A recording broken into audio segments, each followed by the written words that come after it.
Hola, ¿qué tal? Buenas noches a todos los contertulios, amigos internautas de la red Marcos Montero. Muchísimas gracias en verdad por estar una noche más acompañándonos en este podcast intitulado Hijastro del Político. Si usted quiere saber a qué responde este título, puede visitar el podcast número 1 de este mismo material audiovisual. Lo puede encontrar en esta misma página. Si lo está viendo en la otra página, que es A Dos Voces, que es un programa radial que manejamos, lo invito a visitar la página Red Marcos Montero. Ahora quiero iniciar con la misma salvedad que siempre hago, y es que me da miedo porque ya he pasado varias veces mal los tragos. Es que me avisen por favor si se escucha bien. Por favor los invito a que me digan si está todo bien, lo escuchan bien, para que yo esté consciente de ello y cualquier percance técnico trate de solucionarlo de inmediato. Pero bueno, dicho eso y en vistas de que nadie ha dicho que no se escucha bien, voy a dar como una afirmación su silencio y voy a pasar a introducir el tema de hoy. El tema de hoy está aquí puesto en el título de la transmisión. Principalmente vamos a hablar acerca de la comunicación. A su vez vamos a tratar de hacer un ejercicio historiográfico. Bueno, no sé por qué hablo en plural, aquí está el maestro que ahorita lo voy a presentar. De allí vamos a tratar de hacer unas reflexiones acerca del periodismo, que es una disquisición, creo yo, menesterosa propia de este coloquio. Y vamos a finalizar con otras cuestiones aisladas que, bueno, esperamos que sea una conversación sumamente enriquecedora y lo hace sin duda alguna. Bueno, sin mucho más prolegómenos lo presento. Aquí está el señor Lucas Carena. Buenas noches, licenciado Lucas. Muchísimas gracias, infinitamente agradecido por estar acá. Marcos, el gusto y el placer es todo mío de poder compartir estos minutos, este encuentro, y me hace realmente beneplácito ser recibido por el pueblo boliviano, ¿no? Tengo un gran cariño, ¿no? Por ese otro también altiplano boliviano al que me gustaría poder conocer, poder viajar. Es una deuda pendiente para mí estar en Bolivia y te agradezco por lo menos este acercamiento a través de la tecnología con aquel pueblo tan amado y tan respetado por mí. Así que te agradezco un montón. No, y justamente le decía detrás de cámaras que presentarlo me era una tarea casi imposible, así que por favor le voy a pedir, doctor Lucas, que usted se introduzca a la gente, diga lo que usted quiera decir de usted. Bueno, yo la verdad que te agradezco un poco todas las palabras elogiosas. Yo también te decía atrás de cámara que para mí ver a jóvenes comunicadores que hoy dicen tenerme con alguna estima como referencia, para mí es un orgullo. Lo siento un tanto inmerecido, pero para mí es un orgullo y sí me alegra, y esto sí tengo que reconocerlo y decirlo, que tantos años de esfuerzo, tantas transmisiones en la brújula.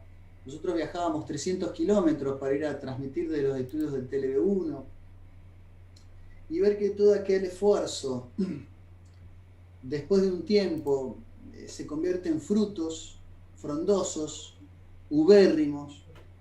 Bueno, es una alegría. Entonces, yo te agradezco también tus palabras elogiosas. En realidad soy una persona inquieta, soy una persona curiosa, me defino como un nostálgico, porque soy muy crítico del mundo contemporáneo y del mundo moderno, pero eso no quita de que tengo que reconocer que por alguna razón estoy en esta época y en este lugar, y trato de darle sentido a eso, ¿no? Para tratar de enfocar de una manera alternativa muchas de las cosas que lamentablemente hoy nos venden como superación de mundos de atraso, de mundos de oscuridad que tenían que ver con la tradición. Y bueno, estoy acá yo para tratar de decir o para dar la nota discordante, ¿no?, acerca de eso. Así que yo me defino como un nostálgico desde la tradición perenne. No obstante, quiero también expresar que sí, que no por ello uno deja de intentar introducirse, digamos, en el andamiaje institucional, y también hice mi carrera y también estudié, siempre con sentido crítico, no confrontativo, pero con sentido crítico, y creo que tenemos que ocupar la cátedra, tenemos que entrar en el sistema para modificarlo desde adentro. Es decir, a veces tener una mirada radicalmente crítica con la institucionalidad contemporánea no nos tiene que dejar al margen de todo eso. Así que, bueno, sí, soy licenciado en Ciencias de la Comunicación y tengo una maestría en Comunicación Estratégica. Y en el año 2016, junto al doctor Pablo Dávoli, que era mi compañero de tertulias en aquel programa La Brújula, publicamos un libro sobre las temáticas de la ingeniería social que se llama La Guerra Invisible, Acción Psicológica y Revolución Cultural, que tiene un hermoso prólogo de don Adrián Salvucci. Así que sí, me defino como autor, escritor, investigador, y también hago periodismo, como lo haces vos, Marcos. Hago periodismo independiente, ¿no? Tuve mi paso por los grandes medios de comunicación, decepcionado con algunas operaciones de prensa. Me di cuenta de cómo funcionaba el andamiaje, el aparataje institucional de la prensa, y me dediqué en todo caso a hacer periodismo alternativo. Así que un poco esa es mi presentación y mi definición mi autodefinición, podríamos decir, la definición de mí mismo que puedo dar. Muy bien, excelente. Bueno, arranquemos entonces a hablar sobre la comunicación, y la primer cuestionante tiene varios apéndices, así que si se le olvida alguna pregunta me lo dice. Primero, para sentar la base conceptual, ¿qué definición o qué concepto maneja usted de comunicación? De allí desprendo, usted pondera a la comunicación como una ciencia. Abro un paréntesis, y es que aquí en las universidades por lo menos existen miramientos o porfías infinitas acerca de que algunos consideran la comunicación como una ciencia, puesto de que ponderan de que también hay un objeto de estudio específico. Otros a su vez dicen que es un campo multidisciplinario, que se interlaza con distintas ciencias. Bueno, cierro el paréntesis, y justamente si es que usted la considera así, ¿cuál sería el objeto de estudio de la comunicación? Bueno, es una interesantísima pregunta y requiere un abordaje amplio y una pequeña disquisición, porque cuando hablamos de comunicación podemos referirnos a comunicación de masas o a la mera comunicación interpersonal.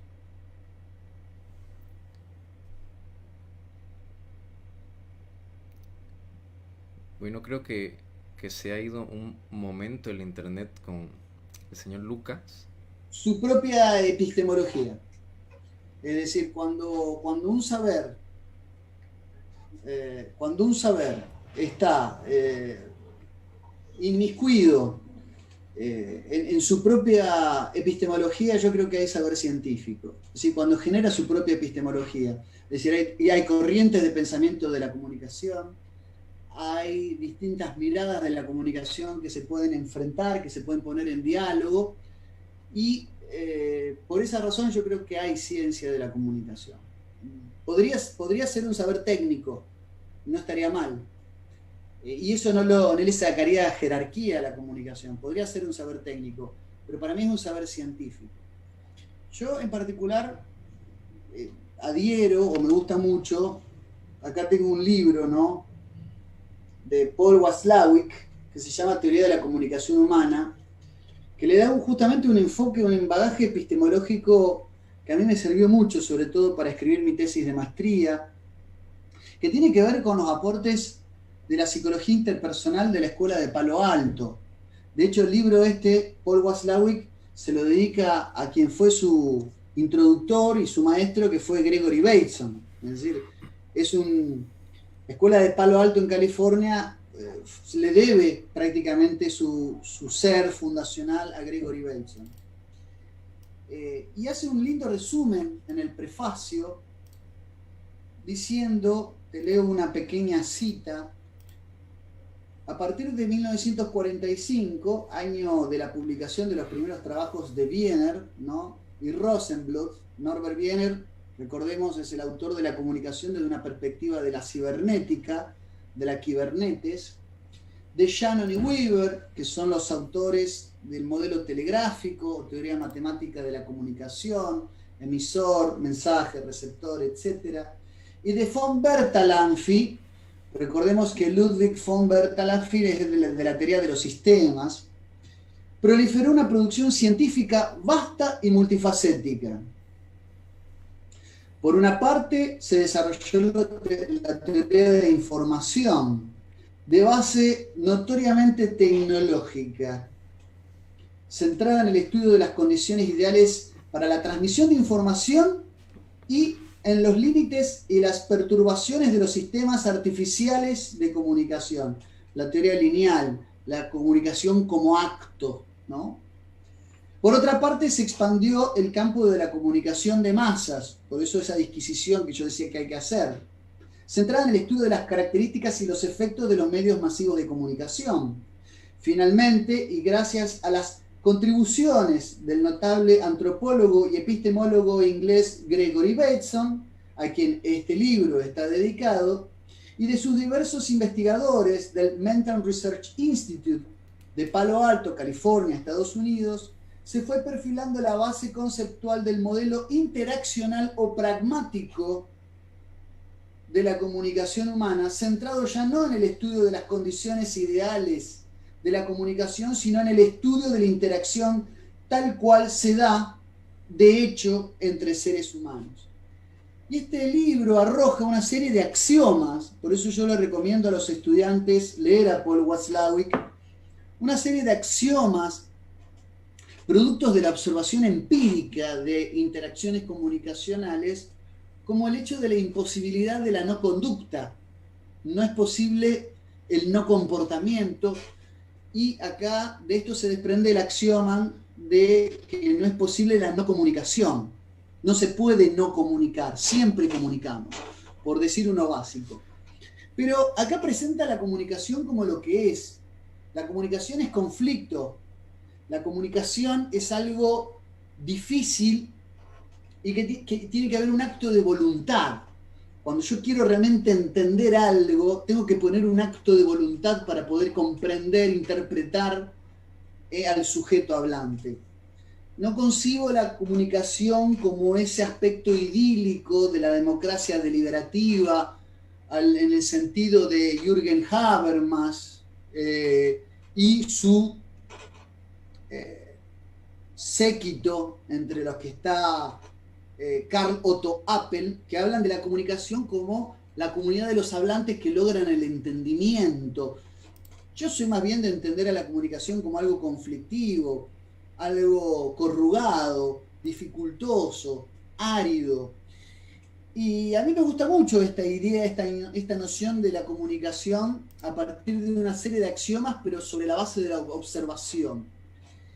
Y en este sentido hay que entender que tanto las ideas de los primeros estudios en comunicación, que tuvieron la base en el famoso esquema de Lasswell, ¿no?, de Harold Lasswell, que es un poco el padre de la psicología política, para entender los estudios de medios de comunicación, las famosas preguntas: quién dice qué, a quién, por qué canal, con qué efecto, dieron lugar a las primeras investigaciones científicas de audiencia, con Paul Felix Lazarsfeld y todo lo que es la teoría de la comunicación de la Mass Communication Research, sobre todo en la Universidad de Princeton, que un poco contestaban aquellas teorías también negativas, aquellas teorías que sin haber hecho trabajos empíricos condenaban la proliferación de la tecnología de las comunicaciones, sobre todo la radio y de la televisión, conocida como teoría de la aguja hipodérmica. Acá tenemos a un Lazarsfeld que escribe People Choice y trata de ver cómo efectivamente la gente elige People Choice, cómo en realidad la comunicación es filtrada a través de líderes de opinión que influyen, ¿no? Y expanden la comunicación y fijan las bases de la comunicación. Ahora, hay un gran dilema que abarca todo nuestro campo de investigación, que es esta idea de entender la comunicación como un acto identificable en un tiempo y un espacio, y las corrientes que son más de tipo semiológicas, que entiendan a la comunicación como un proceso complejo de construcción de sentidos. La idea de la construcción de sentidos nos lleva a las escuelas que, indagan sobre la comunicación desde los aspectos semióticos y semiológicos, los estudios del signo lingüístico, tanto de la línea francesa, como podremos decir, con el estructuralismo de este gran lingüista suizo, Ferdinand de Saussure, ¿no?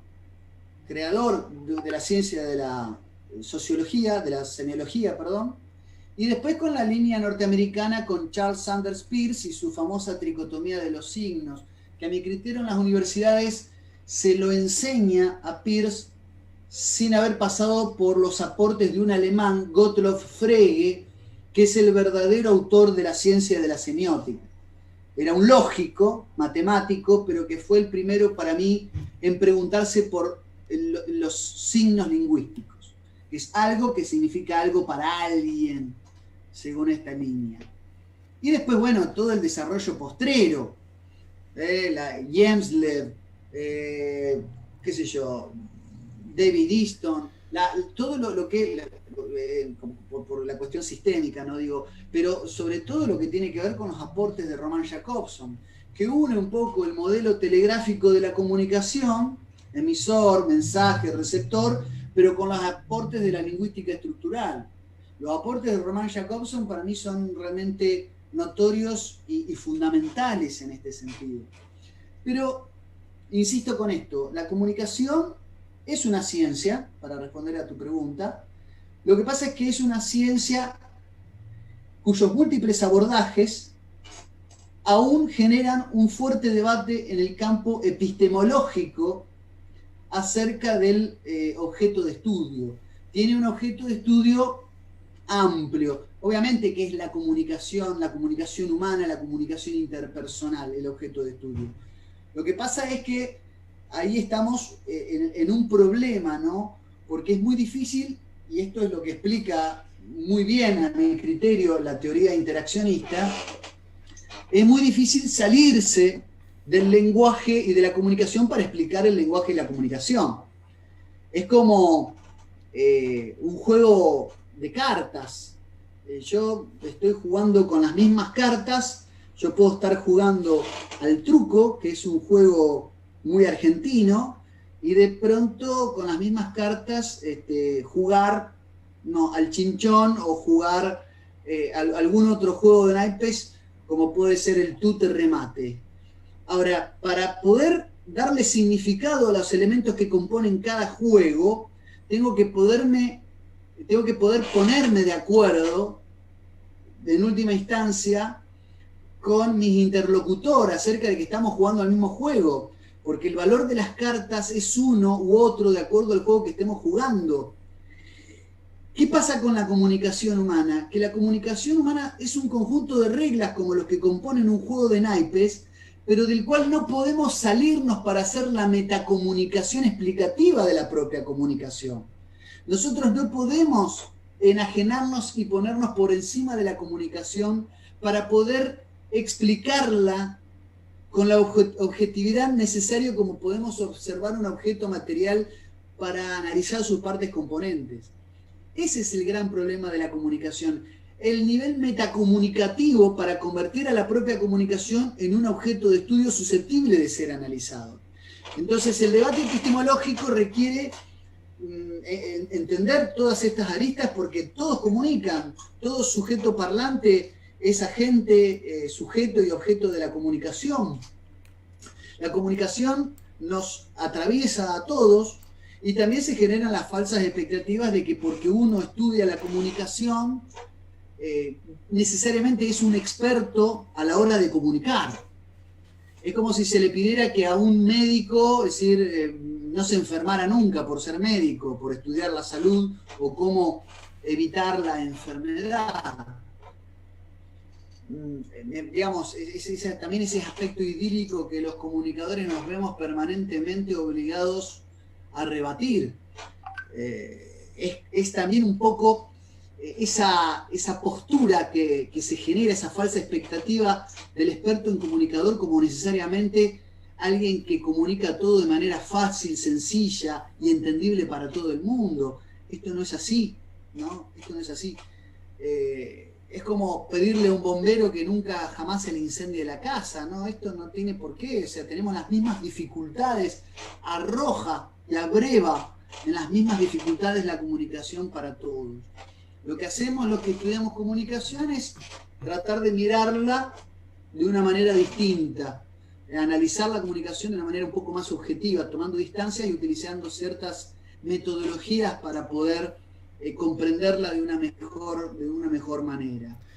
Yo insisto, y respondiendo a tu pregunta, que hoy las universidades tienen un derrotero acerca de las distintas teorías de la comunicación más o menos armado, pero que adolecen, a mi humilde criterio, de algunas falencias, ¿no?, metodológicas, y sobre todo han quedado desactualizadas en muchos aspectos, ¿no? Con las nuevas comunicaciones, con las redes sociales, con las nuevas formas de comunicación, esto que estamos teniendo, ¿qué es? ¿Es una comunicación entre dos personas, mi estimado Marcos? ¿Esto es una videollamada? Porque la verdad es que yo por momentos me olvido que pueda haber cientos de personas mirándonos en este momento. Pareciera una comunicación entre dos, pero en las que hay un montón de personas que se suman.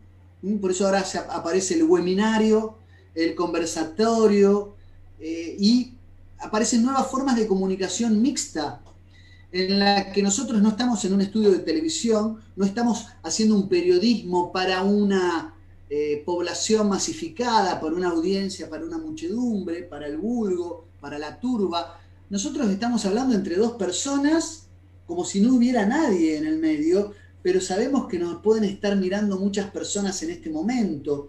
Entonces, los nuevos desafíos de la tecnología, yo estoy transmitiendo desde mi habitación, seguramente vos estás también en un domicilio particular.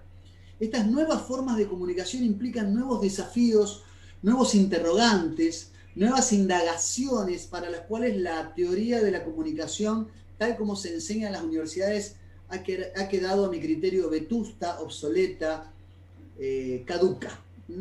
Así que sí, para mí la comunicación es una ciencia con un objeto de estudio amplio en el sentido fidedigno y genuino de la palabra, y con un marco epistemológico que ha generado muchísimos interrogantes, pero que ha dado aún muy pocas respuestas. No, me parece sumamente interesante y se me vinieron a la mente distintas reflexiones que se las voy a ir lanzando. Cuando concluye usted elige cuál quiere desmenuzar, y si me encuentro divorciado de la realidad, o por lo menos lo que digo está así, usted me corrige.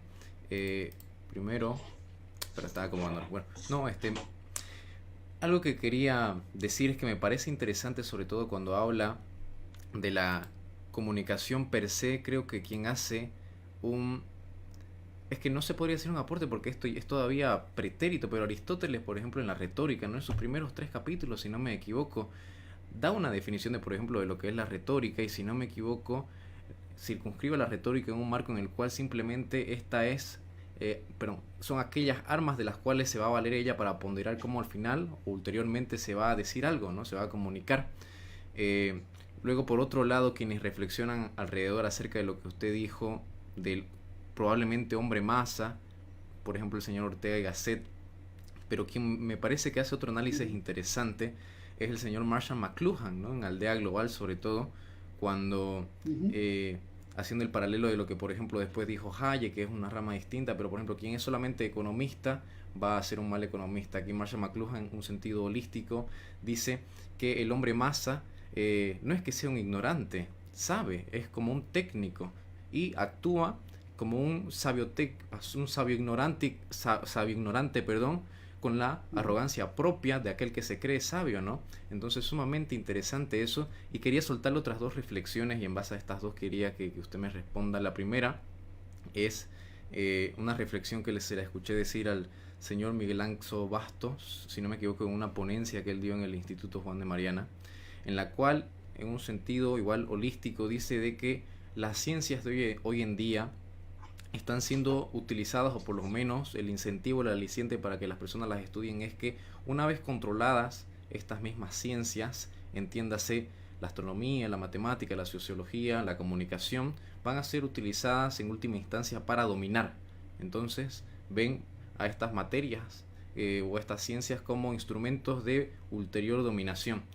¿Usted coincide con esto? Le quería preguntar. Y lo segundo era, ¿usted cree de que, bueno, hay una diferencia entre lo que es el lenguaje? Conversaba, por ejemplo, esto con el señor Bracamonte, que igual es un experto en esto, y lo que es la comunicación, pero en tanto que la comunicación se vale del lenguaje para poder explicitar, y también ponderando, y esto lo saqué del señor Alberto Venegas Lynch también, por ejemplo, que él dice, en realidad, la primera función del lenguaje es pensar, ¿no? O sea, nos permite pensar y después en segunda instancia poder comunicar. Ponderando estas cosas, ¿usted cree de que la comunicación, paréntesis, lenguaje, es como la columna vertebral del conocimiento y a la cual las demás ciencias o materias se encuentran supeditadas? Bueno, muy interesantes las cosas que tiraste. Sin duda, Aristóteles, el gran maestro de esta gira, la retórica como uno de los escritos que están encolumnados entre lo que son los aportes políticos. Está bien que esto es algo muy de Andrónico de Rodas, que es el comentarista y el ordenador de la obra aristotélica, puso a la retórica entre los escritos políticos de Aristóteles. Es el primer filósofo griego en pensar en la posibilidad de, de una comunicación que va más allá del arte de persuadir, que va más allá de la verdad, que despega la comunicación de la verdad. No porque no busque la verdad, porque el Aristóteles de la metafísica sigue el derrotero platónico de combatir a la sofística, ¿no? Y buscar el conocimiento certero, ¿no? Pero sí que existen herramientas, artilugios, triquiñuelas, estratagemas para poder depositar en el otro una idea con mayor facilidad. Desde luego que es pionero en eso, y nuestros reconocimientos hacia él, ¿no? El hombre masa, Ortega Gasset, obviamente, la rebelión de las masas, los aportes de entender la psicología de las masas. Recordemos que en 1895 un médico normando que se dedicó pronto a divulgar las ciencias y se olvidó de la medicina, que fue Gustavo Le Bon, escribe Psychologie des Foules, psicología de las masas, tratando de entender a la masa psicológica, a la masa de hombres como apartada de los mecanismos racionales de pensamiento, que empuja a la masa a hacer algo absolutamente emocional, iracundo, irascible. Incluso el hombre sumergido en la masa se guía no solamente por las emociones y no por el entendimiento, sino que es capaz incluso de ir en contra de su propio sentido o instinto de autoconservación. O sea, el hombre inmerso en la masa hasta se puede dañar a sí mismo siguiendo a la masa. Entonces, esto presenta un gran desafío. Pero quiero decir, ¿no? Y con esto quiero ser concreto, todo lo que vos aportás en todas estas reflexiones, si van a ser utilizadas para el dominio, yo creo que obviamente que las ciencias de la comunicación, precisamente respondiendo a esto último, porque está inmerso en todos los demás saberes, porque todavía no se puede establecer que hay pensamiento antes que la comunicación o que el lenguaje, ¿no? Esto es muy de Wittgenstein, ¿no? Las paredes, los límites del lenguaje son los límites de nuestra mente. Por lo tanto, yo respondo que afirmativamente la comunicación, así como todo lo atraviesa, la comunicación es en algún punto madre, el lenguaje es madre de todos los demás razonamientos. El razonamiento matemático es un lenguaje, el razonamiento lógico, digamos, el lenguaje, más allá de que en la comunicación cotidiana más de un 80% de la comunicación es paralingüística. Habría que leer a Wittfogel ahí, ¿no? La comunicación es paralingüística, la comunicación gestual. Habría que leer a Hall, incluso la distancia que uno se toma respecto de otro para hablarle también hace a la comunicación. Más allá de eso, el lenguaje está inmerso en todos los demás saberes. Ocupa un lugar primordial y sustancial en todos los demás saberes. Entonces, claro, quien domina el lenguaje, domina los modos de pensar. Esto es un poco la distopía de nuestros tiempos. Cuando Eric Arthur Blair escribe su famosa novela distópica en 1984, piensa en la neolengua como una forma de dominar las mentes. Y es muy orwelliano cuando quieren transformar nuestra forma de hablar. Nuestro idioma recibe modificaciones con el tiempo, pero los lenguajes, y un experto como Bracamonte te lo puede explicar muy bien, está sometido a una serie de precisos cambios con el paso del tiempo, porque vos sabés que el lenguaje tiene un aspecto estático y un aspecto dinámico. Es decir, cuando la lengua genera una suerte de presión sobre el habla, tenemos un aspecto, si se quiere, sincrónico. Ahora, cuando el habla genera modificaciones, o sea, la puesta en acto de ese lenguaje, genera cambios, genera presión sobre el lenguaje, el habla genera presión sobre la lengua, estamos en el aspecto diacrónico del lenguaje. Entonces el lenguaje cambia, pero nuestra lengua es producto, yo insisto, de un trayecto que va desde la lengua de Cantabria, de Burgos, de Cervantes, ese español es un desprendimiento, obviamente, del latín. No podemos hablar no podemos olvidarnos de las lenguas romance, pero esas modificaciones están sometidas a determinadas condiciones. No podemos modificar la gramática. La gramática, por lo menos no la podemos modificar de un plumazo. Las reglas de la gramática, primero que responden, como lo explicó, como lo muy bien lo investigó Noam Chomsky, tienen que ver con estructuras ahormacionales de la mente. Es decir, los niños intuitivamente edifican una estructura ahormacional de la gramática, por eso a veces los niños es común que te digan no cabo en vez de no quepo, o te digan no, yo no sabo en vez de yo no sé, porque intuitivamente la estructura que ellos emplean es la correcta y desconocen la excepción. Como desconocen la excepción, viene un adulto y le dice no, se dice yo no quepo, no cabo. Pero lo que ellos hacen es intuir la gramática tal como la tienen que conjugar, de acuerdo a la experiencia previa de conjugaciones gramaticales iguales, la utilización de los prefijos, de los morfemas, de los sememas inmersos en la estructura morfológica de las palabras. Ahora, ¿a qué voy con esto? Y quiero ser muy puntual. Estamos en una era donde se quieren introducir modificaciones en el lenguaje para buscar el dominio, como es el lenguaje, el autodenominado lenguaje inclusivo. Hablar con la E, cuando la ideología intenta usurpar las modificaciones naturales que puede tener determinada forma de hablar.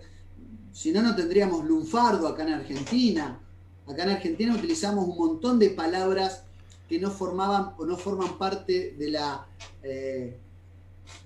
de la Real Academia. O sea, nosotros no nos supeditamos a lo que aprueba o deja de aprobar la Real Academia. Acá en Argentina se usa mucho el zarparse, pero zarparse es una inversión de la palabra pasarse. zarparse, pasarse, es cambiar el orden lógico de esa palabra, y se ha incorporado como una palabra lunfarda, y está bien que así sea, pero el lenguaje inclusivo tiene primero una connotación ideológica, tiene un presupuesto muy peligroso, que decir que cuando hablamos mal, es decir, cuando hablamos discriminamos porque dejamos afuera a los distintos sexos, y poder introducir, inocular cambios artificiales, sobre todo en la gramática del lenguaje, nos obliga a entender que hay una estratagema orwelliana. Lo que hay detrás de esto es una intencionalidad de condicionar nuestra forma de pensar y de percibir la realidad. Yo lo veo con mucha preocupación y lo denuncio permanentemente. Nos están queriendo imponer, nos están queriendo inocular modificaciones en el lenguaje para, junto con ello, también condicionar nuestras formas de percibir, de interpretar y de sentir, por consiguiente, la realidad, ¿no? No, me parece excelente. Se me vino a la mente mientras decía esto y hablando, poniendo el acento sobre ejemplo, por ejemplo, acerca de las tropelías que se pueden cometer una vez se manipula el lenguaje. Pensaba, por ejemplo, en Aristóteles, igual nuevamente, en la retórica habla acerca de en función al tiempo uno puede hacer juicios. Entonces, por ejemplo, si uno hace un juicio sobre el presente, vendría a ser algo meramente descriptivo. Si uno hace un juicio o juzga hacia o en vista al futuro, viene a ser deliberativo. Por ejemplo, poner el ejemplo de una asamblea. Quien juzga sobre el pasado, por ejemplo, podría ser los jueces. Y hablando de esto último, porque le advierto que se nos va a cortar en unos instantes. Si se corta, por favor, lo invito a conectarse nuevamente. Aquí en Bolivia, en función de un sustantivo y también en virtud de la manipulación del lenguaje, se permitió una reelección. No sé cuántas creo que ya, bueno, su cuarto mandato del señor Evo Morales que estaba. ¿Bajo qué excusa? Bueno, justamente se cortó, por favor. Denme unos instantes. Por favor, los invito a comentar, por favor, cualquier cosa que ustedes quieran decir, si son estudiantes de comunicación, de periodismo, cualquier clase de comentarios, bienvenido. Lo invito a compartir, por favor, enfáticamente este material, puesto de que es harto interesante y creo yo, la materia de la comunicación, como bien se venía advirtiendo hace un instante, es sumamente importante. Muy bien, aquí nos estamos conectando nuevamente, por favor denme unos instantes en lo que se conecta el señor Lucas. A ver. Creo que volvimos. Sí, permítame. Sí, hemos vuelto. ¿Me escucha bien, señor Lucas? Perfecto. Bueno, para terminar, no, simplemente le decía que aquí en Bolivia, por ejemplo, en virtud del sustantivo, o por así decirlo, el título que se le ha puesto a Bolivia, se le ha cambiado. Se ha pretendido, o por lo menos la pretensión del señor Evo Morales y las personas que lo hicieron, perdón, pensé que se me cortó. La pretensión era justamente de que se fundó un nuevo país, ¿no? Se cambió la República de Bolivia por el Estado Plurinacional de Bolivia, que por cierto se hizo por decreto, jerárquicamente según la estructura de Kelsen que aquí se hizo, no va. En la Constitución, artículo 1, dice que Bolivia es un Estado comunitario, social, no sé qué, y un parangón larguísimo. Y esto se hizo justamente en virtud de dos cosas, dos elementos que yo advierto. El primero es el título, el cambio de la Constitución, ¿no? Se refunda un país. Vaya a saber cómo se hace eso, si solamente se modifica el título. Y lo segundo, también en función de la palabra reelección. Esto se ha hecho de manera más implícita, no se ha manifestado tanto, pero por ejemplo, se decía de que una cosa es la elección, otra cosa es la reelección, que viene a conjugar un verbo distinto, por más que toda la composición semántica sea la misma y solamente incluye un prefijo.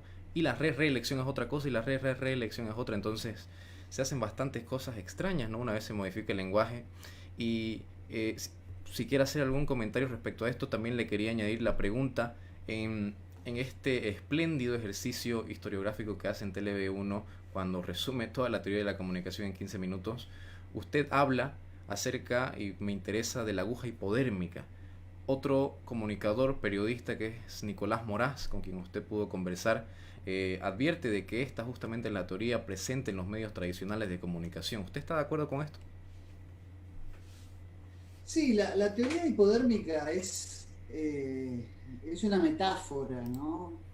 Que pretendía entender que la caja boba de la televisión, el poder de los medios de comunicación, insisto, sobreestimando el poder de los medios de comunicación, iban a hacer que los mensajes que nos transmitían iban a entrar, iban a calar tan profundo en nosotros que iban a quedar por debajo de la piel. De ahí la teoría de la aguja, de la aguja hipodérmica, como si el mensaje se pudiera escribir como un tatuaje en mi cuerpo o en este caso en mi mente. Obviamente que yo no creo que sea así. De hecho, los estudios en efectos de la comunicación, incluso los estudios a mediano y largo plazo, los estudios de agenda setting, han demostrado que la gente, los medios de comunicación no nos dicen qué pensar, sí nos ofrecen en qué pensar. Y es un abanico muy acotado. Es decir, no salen de una serie de alternativas muy parecidas entre sí, pero en realidad los medios de comunicación fijan una agenda, por eso la teoría de la agenda setting, fijan una agenda y no se sale de ahí.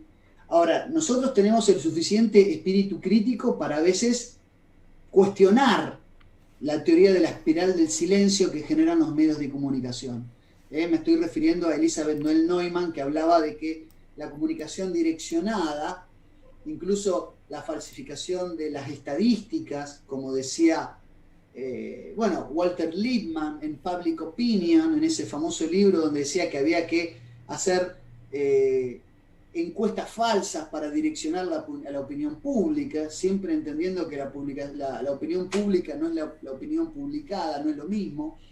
Y Noam Chomsky se hace eco de Manufacturing the Consent, es decir, la manufactura del consenso, y le da y reivindica esta teoría de que se pueden crear los consensos.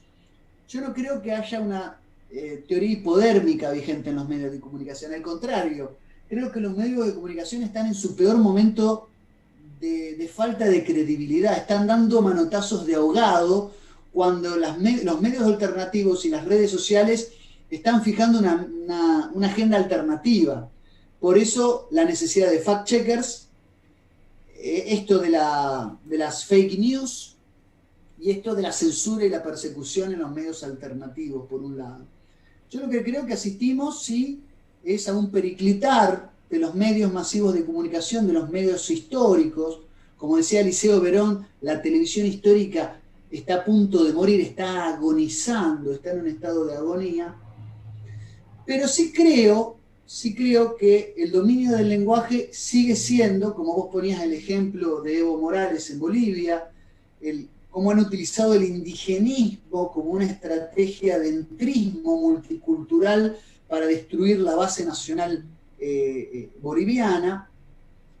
Y en un momento, vos me preguntabas, cuando yo hice este famoso recorrido historiográfico por la comunicación, me preguntabas por un autor soviético, Pitirim Sorokin, que él se fue exiliado, él apoyó la revolución, él estaba dentro de la juventud revolucionaria, pero,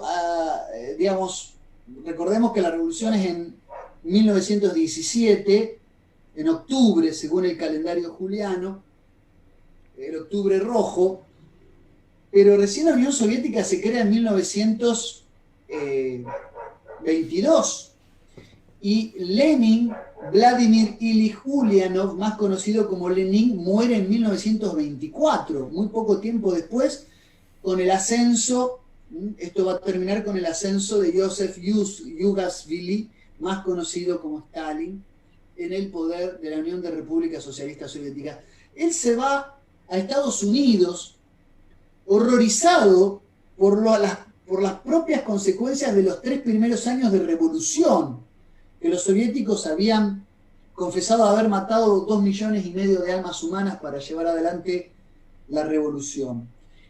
Pero Pitirim Sorokin termina siendo el fundador del Departamento de Sociología de la Universidad de Harvard y muere en Estados Unidos.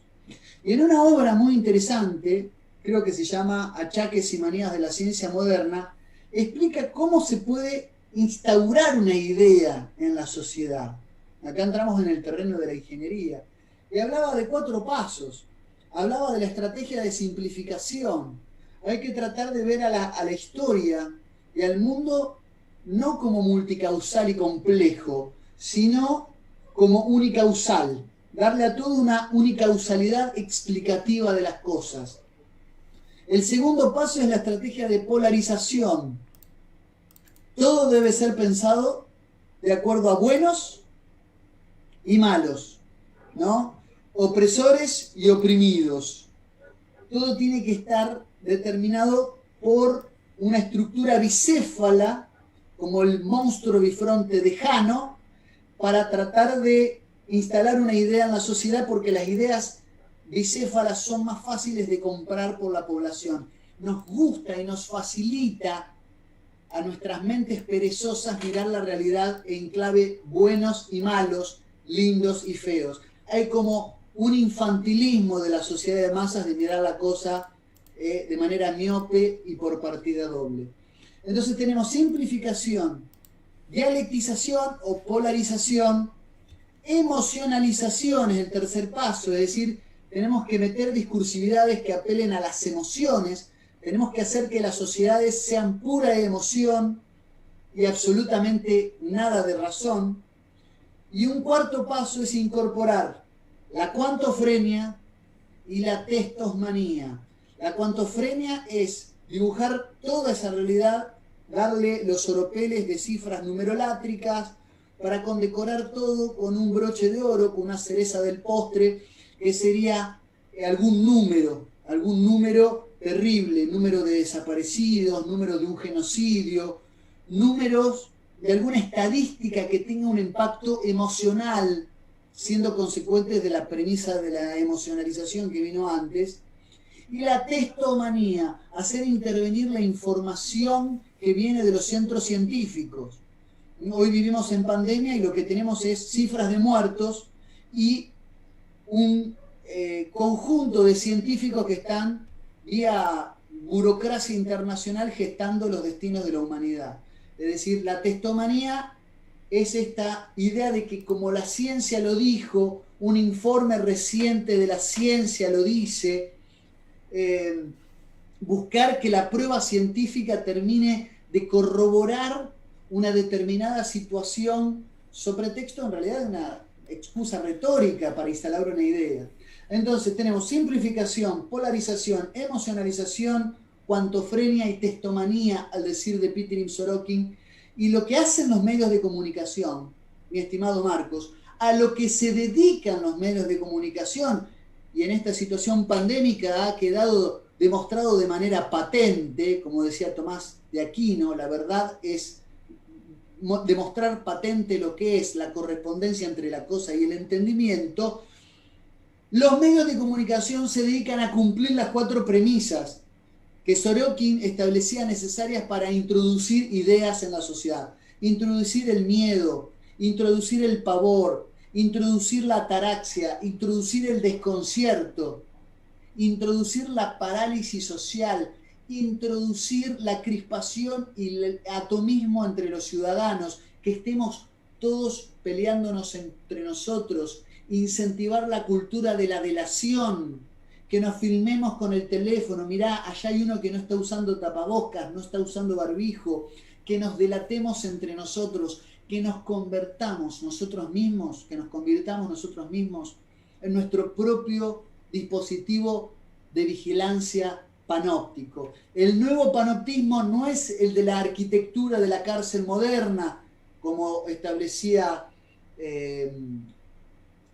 Michel Foucault leyendo a Jeremías Bentham, sino que el nuevo panoptismo está dado porque todos los vigilados a su vez son lentes, son ojos, son cámara, son drones, son vigiladores de los propios vigilados. Es decir, somos a la vez vigiladores y estamos siendo vigilados a través de los dispositivos móviles, a través de nuestros datos cargados en la computadora, en los términos y condiciones que aceptamos de manera acrítica y de manera sistemática cuando bajamos una aplicación. Con nuestros datos cuando se cruzan a través de algoritmos de preferencia y buscamos algo en un buscador de internet y al otro día nos llueve publicidad referida al tema. Esas son las nuevas formas panópticas de vigilancia y tenemos que estar muy atentos porque permanentemente vamos a hacer productos y seguiremos siéndolo de estrategias de ingeniería social. No, excelente. Mientras hablaba se me venían a la mente varias cosas, pero como mi memoria es muy frágil, dos se me quedaron hasta ahorita. Una de ellas es el material audiovisual, la película Inception, donde creo yo, por lo menos a mi juicio, que hay un ejercicio comunicacional impresionante, ¿no? Desde indicios de epistemología, semiótica y demás cuestiones que, bueno, quedan por lo menos ahí gráficamente plasmados. También pensaba... eh, ya se me fue. Eh, pero bueno, lo que le quería consultar, hasta que se me venga a la mente, era relacionado a otras dos cuestiones de comunicación para ahí si quiere hablar un poquito de periodismo. Y es, ¿qué elementos configurativos usted subrayaría, por ejemplo, de la escuela de Frankfurt y la comunicación? Bueno, uno ya lo mencionamos. Hoy, Apple se ha convertido en referente de la semiótica trascendental. Les recomiendo, si hay estudiantes mirando, busquen el libro Semiótica Trascendental de Karl Otto Appel, que es discípulo de Jürgen Habermas, que a su vez es el heredero, la cuarta generación de frankfurtianos, discípulo a su vez de Teodoro Wiesengrund, más conocido como Theo Adorno. Él era apellido Wiesengrund, pero se cambió el apellido por Adorno del apellido de su madre, que era una bailarina corso-genovesa. La escuela de Frankfurt, hoy, obviamente que Jürgen Habermas hace un giro hacia la democracia deliberativa, a la comunicación como entendimiento, para mí un tanto ingenuo, pero Habermas es el referente de un neocantismo frankfurtiano, es decir, en su estilo, en su pluma, sigue siendo un heredero de la escuela de Frankfurt, pero en cuanto a contenido, recupera muchos postulados de Immanuel Kant, del inmanentismo kantiano. En el discurso filosófico de la modernidad, en ese libro, se ve mucho esta retórica, este estilo frankfurtiano de escuela crítica. Ahora, en sus antecesores, indudablemente que fueron todos grandes pensadores de la comunicación. Teodoro Adorno, no nos olvidemos que Theo Adorno, que se lo conoce en las universidades y justamente en las universidades y las facultades de ciencias de la comunicación, por haber sido coautor de la dialéctica de la ilustración junto a Max Horkheimer. Theo Adorno era un gran musicólogo. Teodoro Adorno estudia con Alan Berg y Arnold Schoenberg, que eran miembros de la segunda escuela vienesa, lo que era la música atonal, lo que es la música dodecafónica, y estudia con precisión lo que la comunicación musical puede generar. De hecho, Disonancias, Introducción a la Sociología de la Música, son obras de Teodoro Adorno que buscan eso, ¿no? Yo creo que todos los grandes pensadores de Frankfurt han incursionado por la comunicación. Walter Benjamin, que cuando habla de la industria de la cultura y esta idea de la industria de la cultura pensada como la obra de arte en la era de la reproductibilidad técnica, le preocupan los sentidos de lo artístico, de la expresión artística, ahora en la frivolidad de los enlatados. Hemos encerrado a Mozart en un disco, dicen los frankfurtianos. Y bueno, Benjamin se va a encargar de hablar de esta idea que es un juego de relaciones inversamente proporcionales entre valor de culto y valor exhibitivo. Es decir, que hay como una hiperritualización, hiperrutinización de lo artístico, ahora mediado por el dispositivo técnico. Hay un acercamiento y a la vez un alejamiento, porque si yo agarro a Mozart y antes se lo podía escuchar en la pequeña serenata monocturna la podíamos escuchar un grupo de privilegiados que formábamos parte de la nobleza de la corte del emperador austríaco. Ahora Mozart lo pueden escuchar en cualquier lado a través de, no sé, un pendrive y MP3. O sea, acerca a Mozart al mundo, pero al mismo tiempo lo aleja porque se pierde el valor de culto, porque a la vez nosotros para escuchar a Mozart teníamos que estar frente a Mozart dirigiendo un quinteto de cuerdas. Ahora está todo mediado por el dispositivo técnico, por la computadora, por el pendrive, y de alguna manera, al mismo tiempo que lo acerca a todos, lo aleja porque está intermediado por la tecnología. Sin lugar a dudas, yo creo que en materia de comunicación, esos son los aportes más importantes, la idea de que en la sociedad del consumo, en la sociedad opulenta, los nuevos códigos, los nuevos sentidos en la sociedad de masas adquieren nuevas significaciones.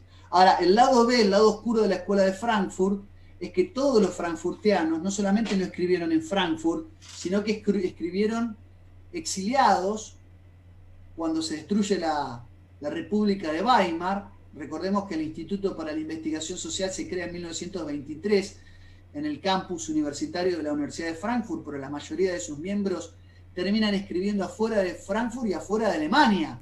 La mayoría en Estados Unidos, entre ellos Adorno se va a trabajar con Paul Felix Lazarsfeld a la Universidad de Princeton para el proyecto Radio y terminan favoreciendo con becas de la Fundación Rockefeller, con apoyo del Instituto Tavistock de Inglaterra, del condado de Sussex, la masificación social y la estupidización social a través de los experimentos que llevaban adelante. Bueno, después de un largo etcétera, ¿no?, de los deconstructores de la cultura, entre ellos, bueno, sin lugar a dudas, yo creo que Herbert Marcuse, que es el autor intelectual del Mayo francés, a través de su libro Razón y Revolución, y Eros y Civilización, y El hombre unidimensional también. Creo que la escuela de Frankfurt, si incluimos a la escuela de Frankfurt ampliada, digo ampliada porque podríamos incluir a Wilhelm Reich, que coqueteó, que estuvo cerca, pero no llegó a hacerlo, y a los antecesores de la escuela de Frankfurt, que eran el grupo de intelectuales y literatas, como Leo Lowenthal, ¿no?, o Martin Buber, que se reunían con el rabino Nehemías, ya me va a salir el apellido, a discutir cuestiones de metafísica y de dialéctica. Nehemías Nobel fue el que reunió a los primeros frankfurtianos, pero que después vinieron los aportes de tres grandes intelectuales. Digo grandes intelectuales porque intelectualmente lo fueron, aunque yo no comparta ninguna de sus ideas desde el punto y desde el plano estrictamente ideológico, que eran Willy Münzenberg, Georgi Lukács y, sin lugar a dudas, Antonio Gramsci, que fue el gran padre de la revolución cultural o del marxismo cultural. Todos tenían una noción de la importancia de los medios de comunicación para la proliferación de las ideas. Todos tenían una gran orientación acerca de que el futuro iba a estar mediado por dispositivos tecnológicos y que la revolución marxista la tenían que llevar adelante a través de la inoculación de las ideas marxistas en la piel social de la cultura, y para eso los medios de comunicación podían ser grandes aliados. El mismo Antonio Gramsci decía, hay que hacer con el marxismo lo que los cristianos hicieron con el cristianismo en la época de Constantino. Ya estaba la moral cristiana instalada mucho antes del edicto de Milán. Y bueno, la comunicación ha sido clave para la escuela de Frankfurt, lamentablemente con los inconfesables fines de la ingeniería social y peor aún con los inicuos intereses del marxismo cultural. Pero sí, para mí está presente en el derrotero histórico de la escuela de Frankfurt y de sus intelectuales el desarrollo de la comunicación como una de las etapas necesarias para llevar adelante una revolución en el campo de la superestructura, obedeciendo a esta idea de que ya la revolución no estaba en las bases materiales únicamente, sino que tenía que darse en el plano de las ideas, en el plano de las estructuras, en el aparato ideológico, diría Althusser, ¿no? En el aparato ideológico es donde tenemos que llegar. ¿Y cómo llegamos al aparato ideológico? Y a través de los medios de comunicación. Si la huelga y la toma de la fábrica lo era en el marxismo clásico, la infiltración en los medios de comunicación iba a ser el gran arma de la escuela de Frankfurt para llegar a meter el marxismo en el campo de la superestructura ideológica y educativa. Excelente. Simplemente para no dejar pendiente lo que quería decir antes, quería referirme, y ese era el segundo material, la teoría de la ventana de Overton, que eso me hizo acuerdo toda la reflexión que dijo. Y ahora, si quiere, pasemos, tampoco para alargar tanto, unos apéndices más. Quería hablar de redes sociales. ¿Qué reflexión podría usted hacernos acerca de las redes sociales en general? Yo le menciono un apéndice también para su reflexión, si la quiere ponderar. Cuando salió el tema de Donald Trump y la censura, ¿no?, que se propició en base a bueno, los sucesos que acontecieron allá, surgió un debate bastante fervoroso, creo yo, entre algunos libertarios y otras personas que ponderaban otras cuestiones más trascendentales acerca de la censura. Si es que esta era una censura espuria o si era legítima en la medida en que entendíamos que era una empresa privada y demás. ¿Usted cree, qué reflexión podría darnos acerca de la censura? Porque en esta época donde, por ejemplo, así se remiten a ella Agustín Laje, Horacio Justo, donde hay una suerte de ontología digital, donde tu existencia no solamente se remite a la creación de un perfil, sino que necesita probablemente de este proceso dialéctico, por decirlo de alguna manera, que por ejemplo Hegel te suelta, de que necesita la conciencia de otra persona para existir y tener incidencia. ¿Cree usted de que independientemente de la naturaleza, digamos que es sumamente pura, es privada pura, puede existir una suerte de censura que sea legítima, o qué reflexión en general podría darnos acerca de las redes sociales? Bueno, absolutamente es un rotundo no el hecho de la legitimidad de la censura por el hecho de que las redes sociales sean empresas privadas. O sea, para mí ese es un debate totalmente estéril y para mí saldado, porque la definición de red social,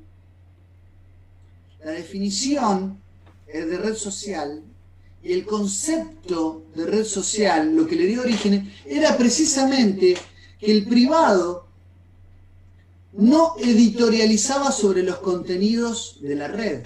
El servicio que ofrecía el privado al usuario era no editorializar y no inmiscuirse en el contenido de lo publicado.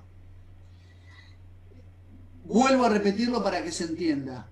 El servicio que el privado como privado quería brindar a la sociedad era la posibilidad de generar nuevas vías de comunicaciones libres y, a diferencia de los grandes medios de comunicación masivos, que justamente son todo lo contrario, también son empresas privadas, pero no ocultan la línea editorial que les da sentido, origen y destino, y telos y teleología. La red social, por definición, insisto, y por su propia génesis, implicaba que el servicio se trataba justamente de eso, de que no había injerencia del dueño de la red respecto del contenido que se transmitía. En todo caso, lo que empezó a pasar con el tiempo fueron algunos mecanismos solicitados por el propio usuario para su protección.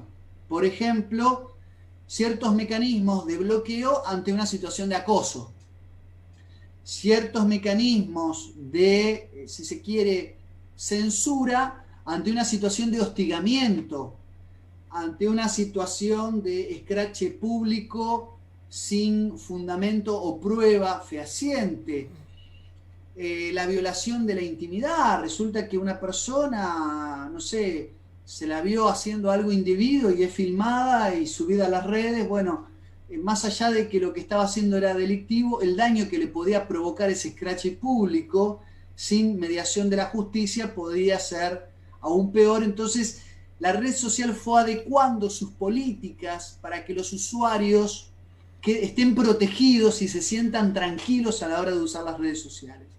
Ahora, en ningún caso y bajo ningún contexto, las redes sociales se arrogaban el derecho de admisión de contenidos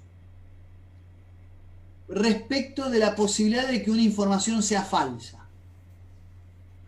Podemos admitir hasta cierto punto, bueno, ciertas imágenes muy fuertes o la protección solamente de menores respecto de la pantalla, los insultos, los agravios, pero la red social fue evolucionando y fue yendo cada vez por más.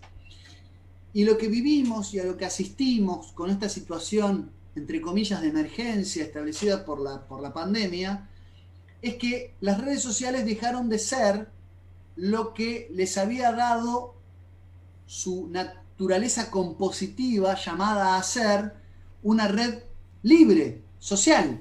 Se convirtió en un medio de comunicación con línea editorial. Una línea editorial donde el propietario de la red no genera los contenidos, no lleva adelante la consumación del contenido periodístico, pero sí la capacidad de editar y de censurar a gusto el contenido que considere no va acorde con ciertas políticas de seguridad para la sociedad. Empezaron los fact-checkers, empezó la censura de los contenidos, el bloqueo de cuentas y la eliminación de cuentas y de usuarios. Hay personas que han sido censuradas de modo tal de que, habiendo pasado por suspensión de cuenta y por baja de la cuenta, con su nombre no pueden publicar más nada. Ha pasado en Amazon. Le ha pasado a Pablo Muñoz Iturrieta, si no me equivoco, que él con su nombre no puede publicar otro libro, aunque sea distinto el contenido, por haber publicado y haber vendido muchos ejemplares por Amazon en El cuerpo de equivocado, creo que es uno de sus libros que habla contra la ideología de género. Lo más gracioso es que el libro, lo privaron de todas las regalías, pero el libro lo sigue vendiendo Amazon, o sea, le secuestró, peor, le confiscó el libro. Es terrible lo que está pasando. Esto sobre pretexto de la libertad, ¿no? Fíjate, es una locura. No, excelente. Entonces, mi oposición rotunda y tajante a la editorialización de contenidos por parte de las empresas. Hoy se está migrando, obviamente, la gente de WhatsApp a Telegram, la gente de YouTube se está migrando a Odyssey y Library, porque justamente son redes que vienen a suplir el vacío que están dejando las mayoritarias, es decir, YouTube está dejando lugar a que otras redes ocupen su lugar porque la gente lo que quiere es libertad de expresión. Ahora, subestimaron muchísimo a la población, pensaron que la población iba a ser sumisa, iba a ser genuflexa, iba a estar aborregada, y realmente utilizó las redes sociales para concientizar y para informar y para decir muchísimas cosas que hasta ese entonces históricamente nunca nadie se había atrevido a decir o se había permitido se diga en la televisión abierta, en la televisión pública, en la televisión digital por vía convencional.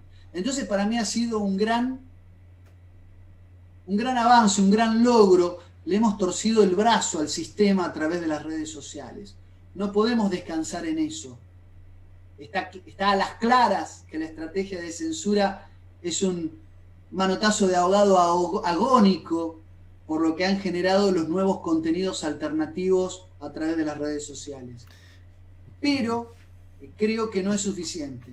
Tenemos que ir por más y no podemos a través de una ventana informática solamente hablar, tenemos que empezar a actuar.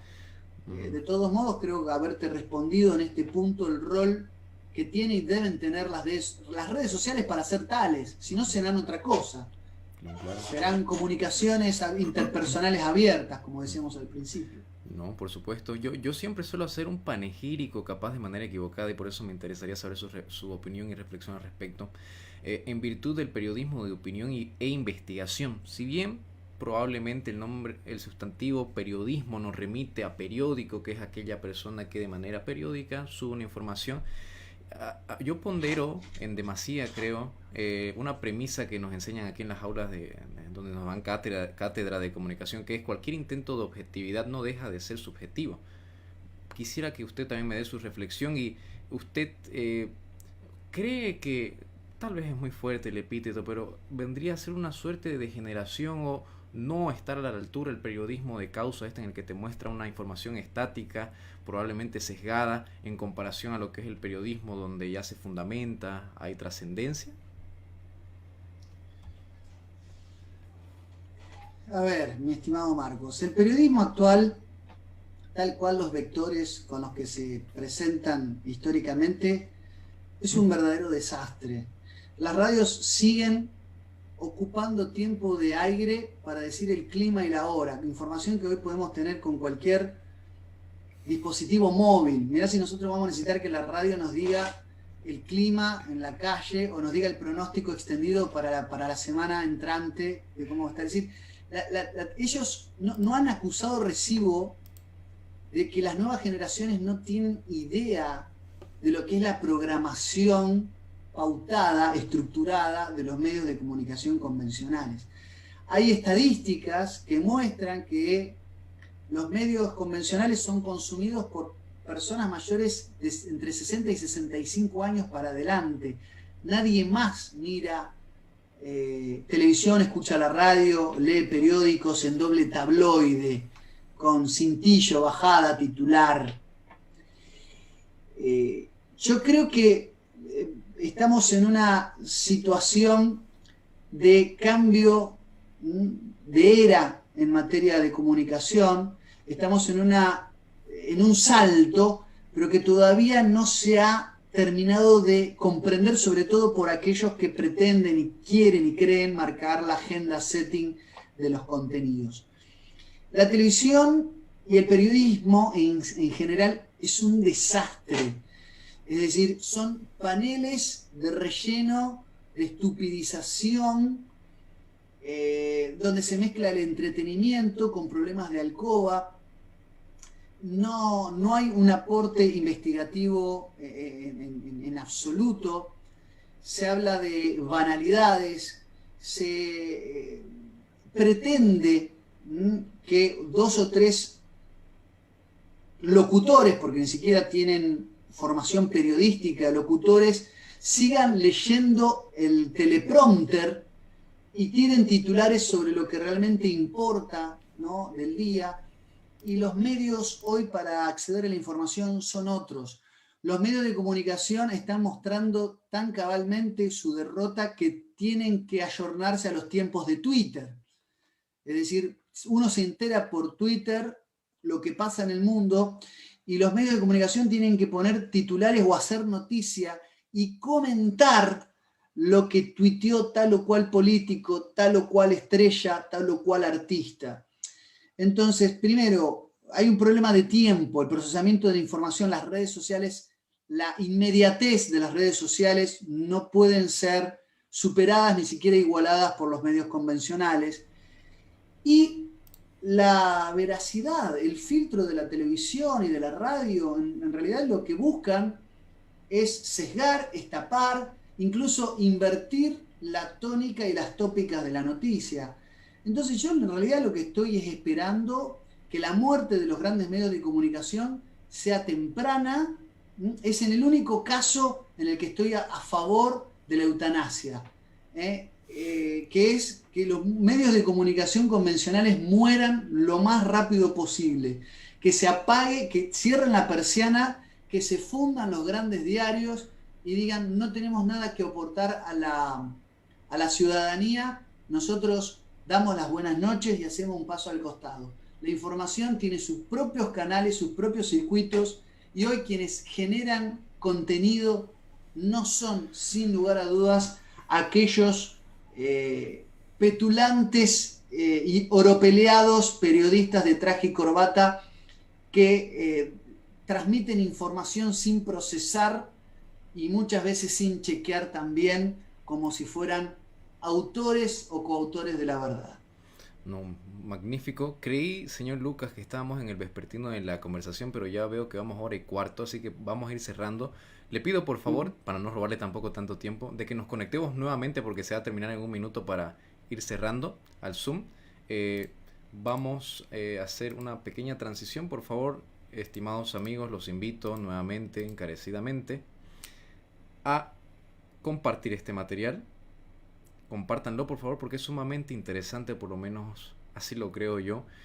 Vale la pena, no tiene, ya vieron, ningún tipo perdón, de desperdicio todo aquello que aporta el señor Lucas. Enseguida nada más voy a leer los comentarios, he visto que algunas personas han estado hablando, por favor. Los invito, sigan comentando, vamos a dar contestación ahora mismo a todo aquello que salga por sus cabezas, todas las dudas que tengan. Por favor, denme unos instantes nada más y ahora mismo entramos con el señor Lucas. Ya está entrando. Por favor, permítanme unos instantes nada más, ya está entrando. Por favor, compartan este material, den like porque sistemáticamente estamos siendo censurados aquí en el canal digital. Obviamente debido a que las noticias no son melifluas las que ofrecemos, son un poco ásperas, pero así es el recorrido a veces por la actualidad. Señor Lucas, ya estamos aquí, ¿me escucha? Sí, sí, perfectamente. Muy bien, maravilloso. Permítame acomodarlo aquí, muy bien. Bueno, para ir finalizando, señor Lucas, una última pregunta quiero hacerle y después usted al cierre alguna reflexión. ¿Usted cree que la libertad de expresión incluye o admite la mentira, la injuria, el insulto, o cuáles son los límites de esta? No, bueno, en la carrera de periodismo o en la carrera de comunicación se estudian los delitos conexos a un derecho que es la libertad de expresión, principalmente la injuria y la calumnia, con sus específicas y bien delimitadas diferencias. Y están contempladas en el Código Penal, generalmente de los distintos países. Es un delito que debe ser mediado e intervenido por la justicia, calumniar a alguien. La verdad es que muchas veces la calumnia y la injuria tienen como consecuencia la condena social, que a veces es irreversible y genera daños irreparables en la persona cuando es injustamente escrachada. Y los principios de inocencia presunta y el principio válido, ¿no?, para los procesos penales del indubio pro reo no terminan aplicando cuando se viraliza de manera y en proporciones metastásicas una falsa noticia respecto de alguien. Por eso la protección del individuo implica que los delitos de información deben ser castigados, penados y punidos debidamente. O sea que eso tiene que mediar la justicia. A mí lo que sí me preocupa es que la libertad de expresión implique, y esto ya le preocupaba, salvando las distancias, ¿no?, a Humberto Eco, ¿no?, que es verdad que las redes sociales, una de las contras que tienen, genera un aplebellamiento, entonces le quita meritocracia a la hora de calificar como informador a quien está llevando adelante el rol de comunicador, con los consiguientes peligros de que cualquiera diga lo que quiera y lo dé por verdad. Ahora, la deontología periodística, el manual del bien hacer del periodismo es un atributo del periodista. Y si el periodista no es creíble, pagará las consecuencias de no chequear fuentes y de no ser creíble. ¿Puede hacer daño en el camino? De hecho, claro que lo puede hacer y hay que prevenirlo y tratar de evitarlo. Por eso tiene que estar la voz de la justicia. Lo que no puede pasar es que una agencia de ONGs de chequeo de información se arroguen la potestad de decir qué es fake news y qué no lo es. Sobre todo cuando, por dar un ejemplo, el caso de Argentina,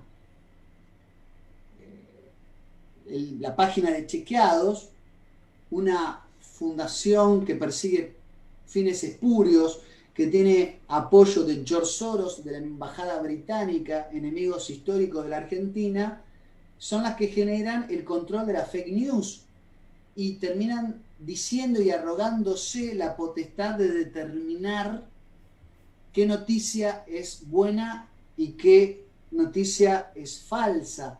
Se creen, son los Hermes del Olimpo.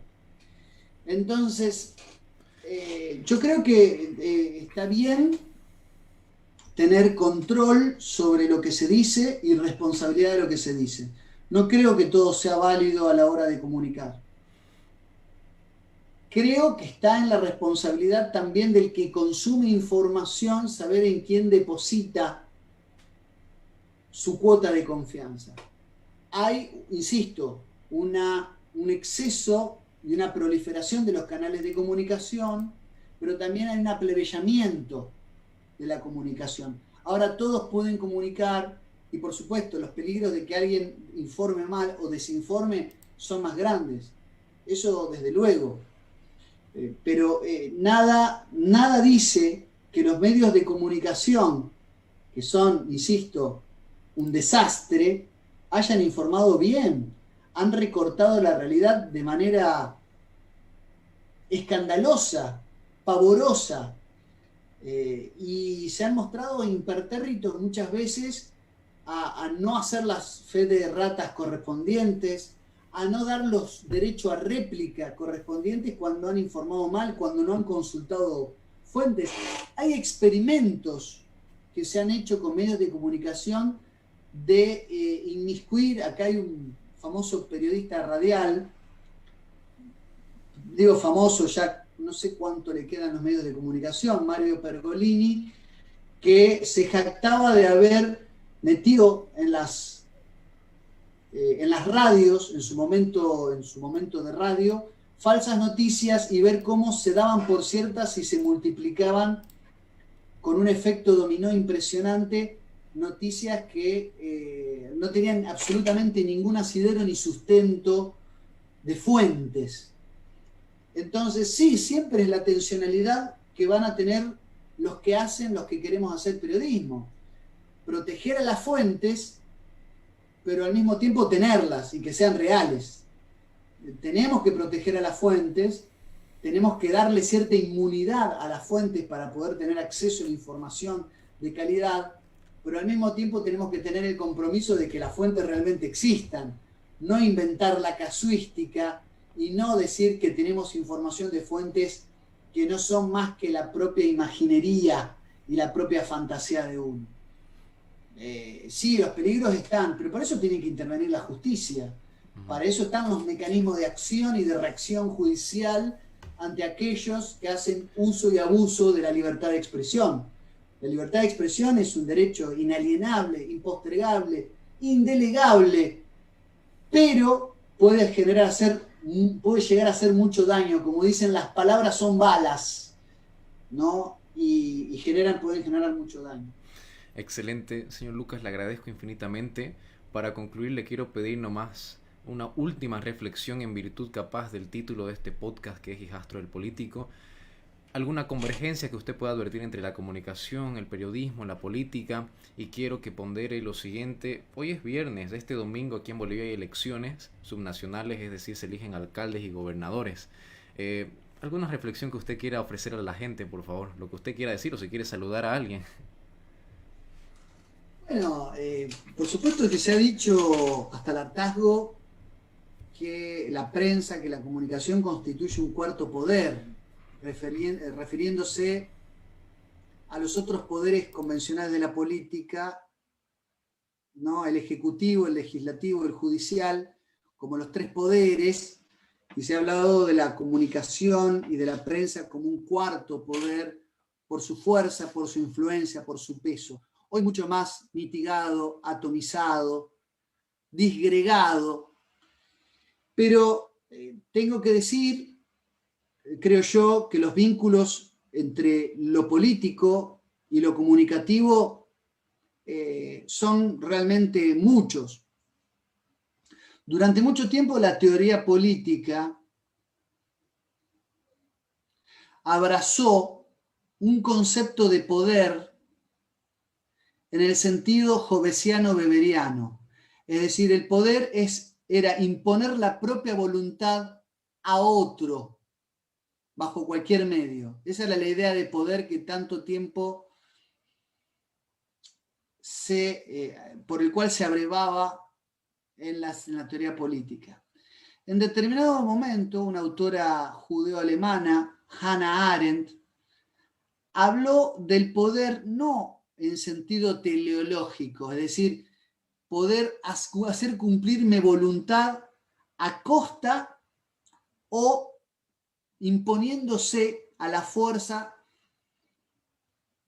sin importar la voluntad del otro, es decir, el sentido teológico del poder, sino que ella buscaba la idea de poder como el de la polis griega, es decir, donde la comunidad de hablantes, como la comunidad de los que podían llevar adelante las instancias de decisión, en el ágora griego, en esta idea del individuo que se desarrolla en la polis y viceversa, y pretendía modificar ese sentido del poder ya no en sentido teleológico, hacer cumplir los fines deseados, sino en un sentido de un poder co-construido, el poder co-construido. Y yo creo que la comunicación pretendía algo de modificar ese sentido del poder, que debe co-construir poder, en un sentido de simbiosis, en un sentido de empatía.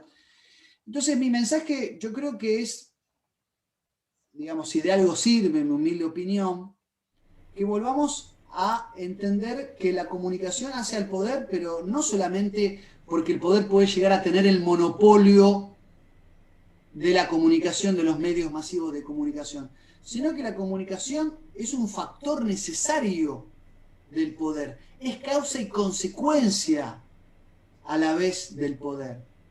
Entonces yo creo que el aporte que hacen los jóvenes inquietos como vos, Marcos Montero, de entrevistar gente, de buscar nuevas voces, construyen poder en sentido amplio, en el sentido de poliarquía, al decir de Robert Dahl. Es decir, donde todos formamos parte y tenemos una cuota de poder a la hora de tener pensamiento disruptivo, de tener pensamiento alternativo, de tener pensamiento crítico. Yo creo que se tiene que profundizar esta idea de la comunicación como un cuarto poder, pero ya no como cuarto poder de aquellos que detentan las riendas, que tienen el monopolio de los medios de comunicación, de los que tienen papel prensa, de los que manejan la imprenta, sino que el cuarto poder hoy adquiere nuevos ribetes, nuevas características y tiene que ver con la construcción de nuevas discursividades periféricas, subalternas, que pueden llegar a dejar a los poderes convencionales, al poder político, en un estado de offside, de desesperación, de tener que ayornarse a un verdadero sentir popular que no es el que falsifican la agenda setting de los medios de comunicación. El fenómeno de Donald Trump en Estados Unidos fue un poco eso. No me refiero a la persona de Donald Trump, al fenómeno de Donald Trump.